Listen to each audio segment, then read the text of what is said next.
Okay, hey guys, it's Michelle Ferreri here. Listen, I know we have short attention spans. I know we have, 20, 30-second attention spans in this digital age, but I'm going to ask you to get comfortable and please watch this entire video. So today is August 29th when I'm recording this video. Pierre Poilievre has just done a press conference a few hours ago after when I'm recording this. And he's basically proposing a bill by the conservatives called the On Guard law.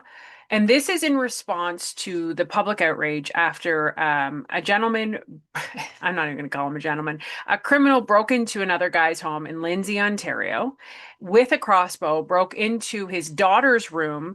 The homeowner then used a knife to attack him and almost killed him. He was airlifted, and I don't even know the state that he's in, but the homeowner was charged. And so this resurfaced the debate of what is reasonable for you to allow to protect your home. Because right now, under the current criminal Canadian law, it's so vague. Like it's up to discretion of the judge and all of these different things, and it's very unclear. So Pierre has suggested, the Conservatives have suggested that they change Section 34.2 of the Criminal Code, which would now state, under this new proposal, the use of force, including lethal force, is presumed reasonable against an individual who unlawfully enters your home. And I think most people can get behind this. Like, this is truly common sense. Somebody breaks into your home, your castle, for lack of better term, and you should have the right to absolutely defend your family and yourself by all means possible. I did a tongue-in-cheek video on this in response to this, but it's like, how about you don't break into people's homes? Then you don't have to worry about getting shot or killed. Solves the problem pretty quickly. So that's one piece of it in terms of the conservatives and crime and what's happening in this country. But I really, really, really want you to get comfortable for this next part. And I probably should do this in two videos, but the reality is these two things are so deeply connected. Here's what the elephant in the room is that nobody really wants to talk about. And because this one example doesn't include it, I think it doesn't warrant it for some people. Why is crime so rampant in our streets? Well, there's a couple of reasons. One, we have way more drugs, and drugs influence you and make you a criminal because you need drugs, and you'll do anything by any means to get those drugs that are highly addictive that the government is funding. And that's one major issue. The second issue is our immigration system. So I had a police officer phone me and a couple of victims phone me. They're whistleblowers. They're like, please don't reveal our names, Michelle, but we don't know what else to do other than to call you to get this information out. And I'm like, okay. And I know a lot of things that most people don't know because I had the privilege to sit as a member of parliament and be inside and see the policies that are so, quite frankly, catastrophic for our country. Many of you are experiencing them. But one of the biggest issues that we're seeing now surface is our out of control immigration system under the Liberals. So what happened was they let way too many people in.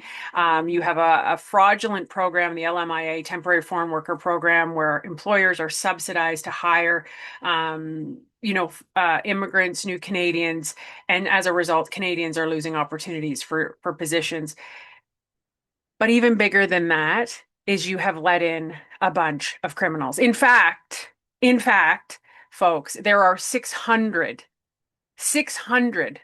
illegal immigrants in Canada that are violent criminals that the Liberals don't know where they are. That should be deported, but they don't know where they are. They can't find them. Those are the ones we know of. So, what do I want to tell you? In Peterborough, Ontario, there is a gentleman. He is wreaking havoc on our streets. He is sexually assaulting women. He is trafficking women. These women are scared to death to come forward to talk about this man or to share their story because they believe that he will kill them. He is a drug trafficker. He is weapons. He's all these things, and he's been charged. He's been charged a few times. But guess what he did?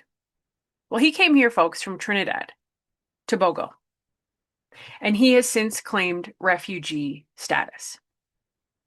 Refugee status. So I just want to give you some context here. Bear with me as I pull this up.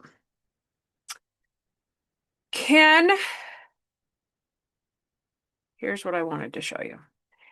Can somebody who is charged with a crime in Canada claim refugee status? If someone in Canada as a temporary resident, visitor, student, or worker is charged with a criminal offense, they don't automatically lose status. If convicted of certain offenses, they can become inadmissible to Canada on criminality grounds. Even while charges are pending, CBSA, Canada Border Services Agency, can start a removal process if the offense falls under serious criminality. Folks, in short, a temporary resident can still make a refugee claim even if charged with a crime. But if it's a serious crime, especially with conviction and a 6+ month sentence, they may be barred from making a claim or later refused protection. Minor charges don't automatically block a refugee claim, but they complicate the process and can affect admissibility down the road. Folks, let me break this down for you. Number one, there's a process. Let's get rid of that. You commit a crime, you shoot somebody, you rape somebody, you are trafficking drugs in our country. No process, friend. Get the hell out. You're not even a Canadian citizen. Number one. Number two, this is the insane part. You have to be convicted. Well, we don't do that in Canada. In fact, we just let you out on bail. And there's the perfect example of the judge. I can't remember where. It was in Ontario, I believe. And the judge said, well, I don't want to charge you because it might impact your permanent resident status. Guys, you want to talk about a problem in this country that is undiagnosed, that is the rot that we see on the seat that in the streets, that we see gangs, violence, pedophiles online, human trafficking at exponential numbers, drug trafficking, human trafficking where women are living in fear. But you know what? You can stay as a refugee. Wait, it gets even better. Okay, what the payment looks like when you're a refugee. Oh, yes, not only are you now a criminal and you got to claim refugee status, and we'll take the process to see whether or not you get in or out, but we'll let you stay in our country while you're a criminal out on bail. We're going to pay you. So the cops, this is what's so frustrating for the police officers. These police officers are doing everything that's asked of them, but now they have to use their resources, their time to prove that he's a criminal instead of just automatically deporting the man that is shooting and raping women. Oh, guys, and. So I don't know if you saw the video I did not too long ago with a 71-year-old named Brian who lives in his truck with his dog because he can't find housing. But don't worry, Brian, if you were a refugee and you were out terrorizing the streets, you'd get a house. Oh, yes. Yes, you would. A refugee is already recognized as needing protection. Oh, sorry. This is the difference between a refugee, an asylum seeker, and an immigrant. So I'll come back to that in a second. But I want to show you what they get paid. I can't. I can't with this, you guys. Okay. You have to bear with me because I'm trying to pull it up. Um, where is it? Sorry, guys. Thank you for your patience. It's not a salary or a wage. It's usually basic income support, enough to cover food, rent, and essentials, roughly equivalent to what a low-income Canadian welfare might receive. What about low-income Canadians who are working their ass off that can't make ends meet because they're taxed to death? For example, a single government-assisted refugee in Ontario might get about $700 to $1,000 per month for living costs, plus one-time help with startup costs, including clothing or furniture. What is a refugee?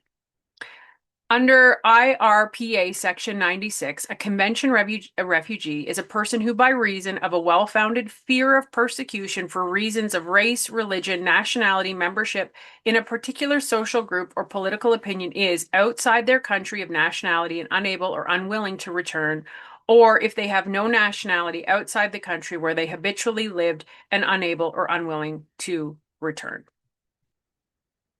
Can we claim refugee status from the criminals that are living in Canada, taking our money, our resources, our time, and terrorizing our streets? That's what I'd like to know. This is insane. This is insane. Like, we have a massive scarcity problem. We have the highest youth unemployment rate. You can't find housing. You can't get healthcare. They get healthcare when you claim refugee status. You get that. Yeah.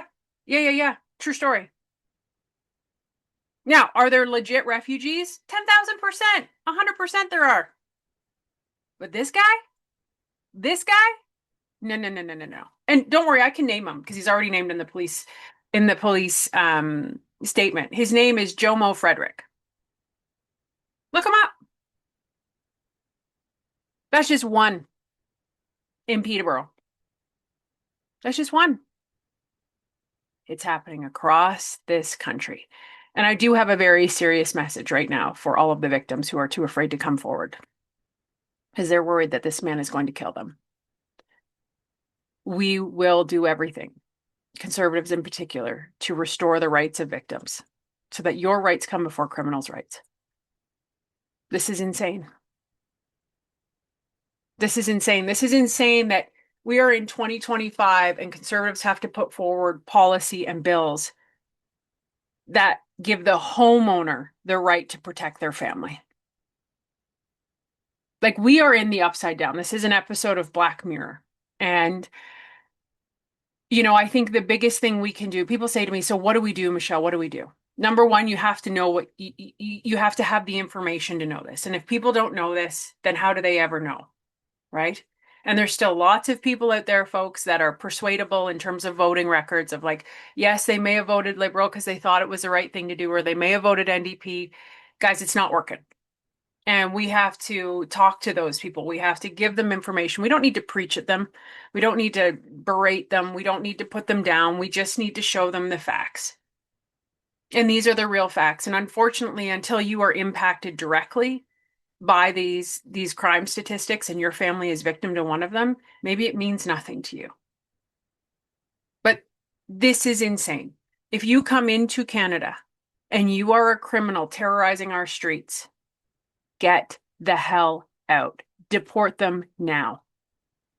Like, do you know this guy? The police officer went on to tell me, he goes, Michelle, he claims 0% income and he has $3 million in the bank.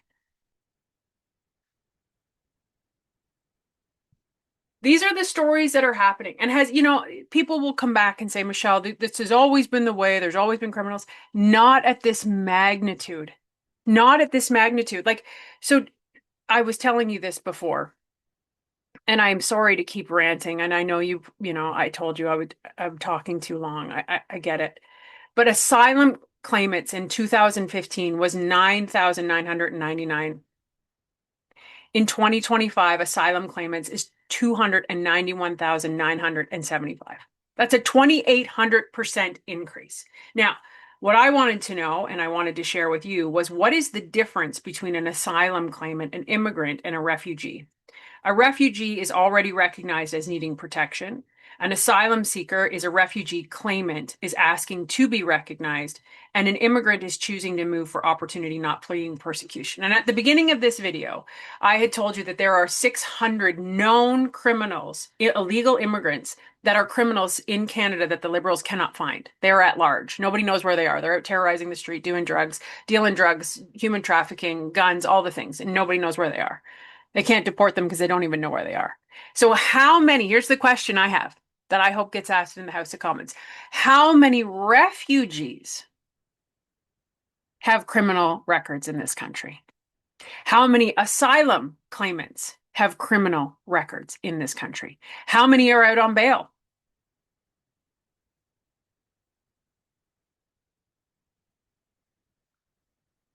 You wonder why we have so many victims, why we have so many traumatized people in this country. Because it is upside down. And criminals, illegal immigrant criminals, have more rights than Canadian victims in this country. Sit on it. Stop voting Liberal. That's your first start. Start sharing this message. Let's go. Let's keep talking. They'll want to shut you up. Don't. The best and most useful tool I can tell you in politics is pressure. Pressure builds diamonds, and it is the thing that will make them change their mind and make them change policy when you threaten to take their vote. You have the power, not them. I can't stress this enough. You have the power.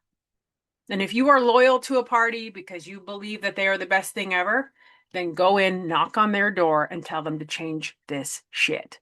Because your family's safety is at risk, your children's future is at risk because they are taking the resources and terrorizing our communities. And I don't know anybody who wants that other than sociopaths. And I don't believe that the majority of you are.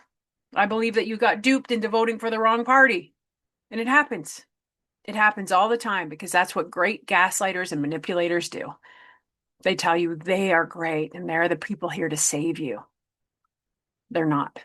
They're here to take and use their power for bad.